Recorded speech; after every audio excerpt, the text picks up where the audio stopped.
Hello YouTube, I am Bashierr, and this is my Ironman Magic Training Guide.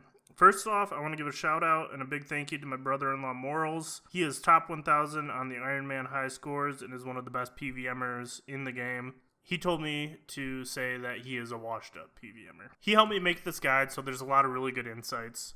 Also, if you would drop a like and a subscribe to my channel, I would really appreciate it. In the description of this video, I'm going to put a lot of links to helpful wiki pages, other YouTube channels, and various resources that are going to help you to train.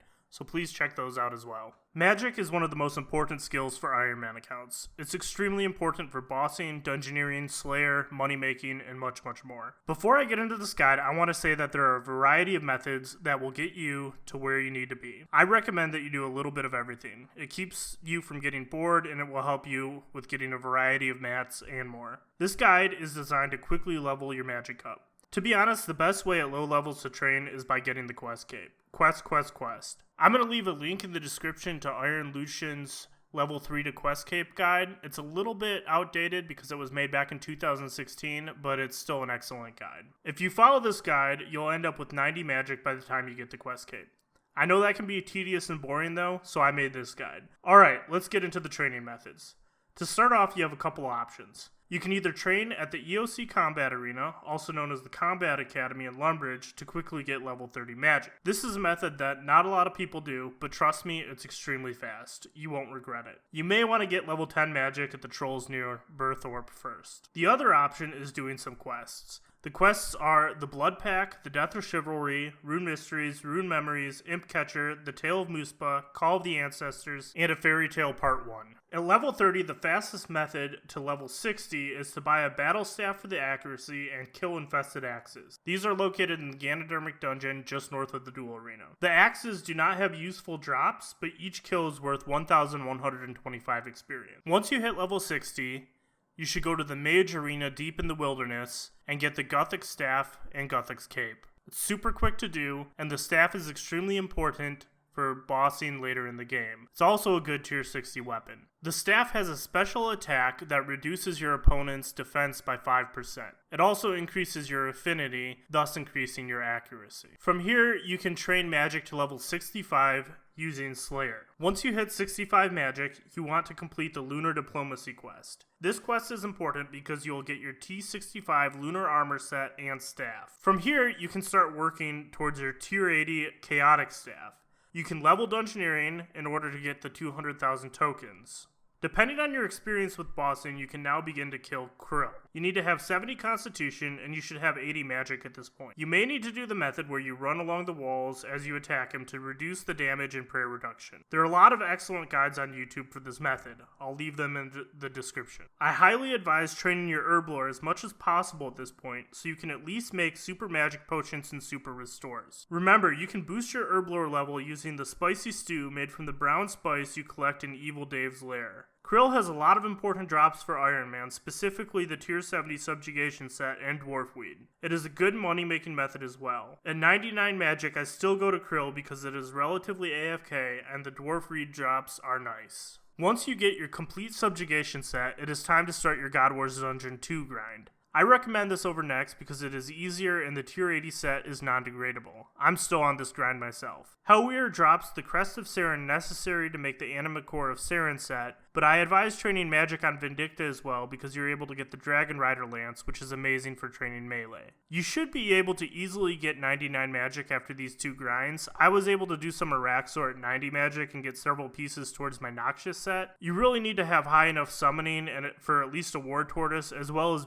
be able to make overloads. At this point, you should really be training at a variety of sources. Gargoyles are good for money, Virs are amazing, especially for prayer, but generally people train melee at them. However, magic is still a viable method. Getting 99 is somewhat RNG dependent from 80 onwards because you may get your subjugation set and Animal Core set of Saren quickly.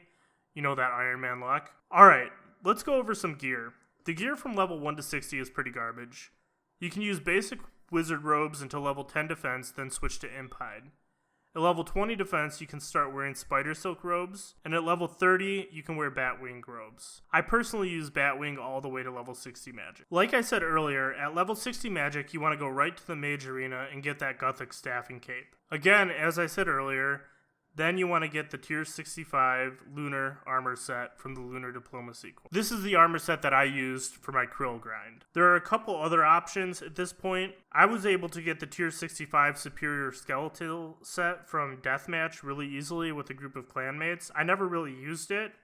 And this is no longer a method that you can really do, as it is no longer available in the Deathmatch reward shop. In order to obtain this armor now, you must kill Dagonoths and Wallachakis underneath the Waterbirth Island. And you have to obtain a skull piece, a ribcage piece, a fibula piece, the gloves, the boots, and Dagonoth hides. Then you have to take the mats to Pyrrh the Seer and Relica and pay him to make you the armor set. After this, you have to attach feminine equipment patches in order to upgrade it to the superior set. You receive the equipment patches from the Slayer Bounty and Deathmatch reward shop. Because this is such a time-intensive process, I don't recommend doing this. Another option for gear is getting the Tier 70 A-Rim set at Barrows. This is tank armor though, which makes it undesirable. It is, however, a requirement for completing the Mauritania tasks to have a full set of Barrows armor. This is important for training Prayer on Fires once you finish the River of Blood quest, because you want to get the elite tasks done as quick as possible for the Mauritania Legs 4, which give you bonus XP at Vires. Another option for gear is the Armor of Trials set. This is a Tier 75 hybrid armor set with a Tier 75 hybrid weapon called Vanquish. This is a decent option for gear because it includes completing a lot of quests. When you are ready to grind out Tier 80 gear, there are two excellent options in my opinion for power armor. You can do Hellweir in the Heart of Gielinor for the Anima Core of Saren set like I said earlier, or you can kill Nex in the God Wars dungeon for Virtus armor. For your Tier 80 weapon, I recommend getting a Chaotic Staff. These days with token farming, it won't take you long at all. Ask a clanmate to carry you, check in the Iron PVM clan chat, or just level up Dungeoneering. For high level armor, you can try and get lucky at Revenants and get a set of Zuriels and attach Ancient Warriors equipment patches to each piece to get Tier 88 armor that is degradable and unrepairable. You may even get lucky and get a Statius Warhammer, which is important for doing AOD in the future. The other excellent option is the Tier 90 Tectonic armor. You'll receive the necessary Tectonic energy from killing Virago, and you can buy the Stone of Binding from the Wizards Guild Armor Shop. You need 93 rune crafting to make the full set. You are able to upgrade this to Tier 92 Elite Tectonic by receiving Draconic energy from the Dragonkin Laboratory. For a Tier 90 weapon, you can kill a Raxor and receive the Noxious Staff. The Staff of Slisky is a Tier 92 staff that you must do a crazy grind for at Telos. Other high-level weapons include the Wand of the Prasal and the Imperium Core from Nex, Angel of Death, also known as AOD. On your Ironman account, you want to get Vampirism, Penance, Dark Magic, Supreme Runic Accuracy, and Maniacal. I would recommend getting Vampirism, Penance, and all of the Zerk auras before getting Supreme Runic Accuracy and Dark Magic. One other important consideration when training magic is to do your daily shop run. You'll go through runes quicker than you think, so it's important to buy up the elemental runes on a daily basis. There are many rune shops throughout Gielinor. Personally, I do 3 different shops on a regular basis. These are the Void Knight Magic Store, the Magic Guild Rune Shop, and Baba Yaga's Magic Shop. If you don't have the Lunar Diplomacy quest or the magic level for the Mages Guild, there are other shops that you can access. They just don't sell stacks of 1,000 elemental runes. Anyways, if you made it this far, thank you so much for watching. Please like and subscribe if this was helpful, and have a wonderful, wonderful day.